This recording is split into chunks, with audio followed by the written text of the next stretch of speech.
আল্লাহকে কে সৃষ্টি করবে? আল্লাহ যদি সব সৃষ্টি করে থাকে, নাউজুবিল্লাহ, আল্লাহকে কে সৃষ্টি করবে? আল্লাহকে যদি কেউ সৃষ্টি করে থাকে তাহলে সে তো আল্লাহর স্রষ্টা হয়ে যাবে, তাই নয় কি?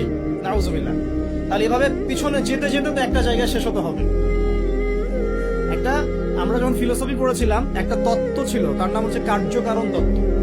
কার্যকারণ তত্ত্ব মানে হচ্ছে প্রত্যেকটা কাজের পিছনে একটা কারণ থাকে, ঠিক আছে? এই যে ব্যথা হচ্ছে কেন? কোন একটা কারণ আছে। জ্বর কেন? একটা ভাইরাস আছে। মানে প্রত্যেকটা বিষয়ের পিছনে একটা কারণ আছে।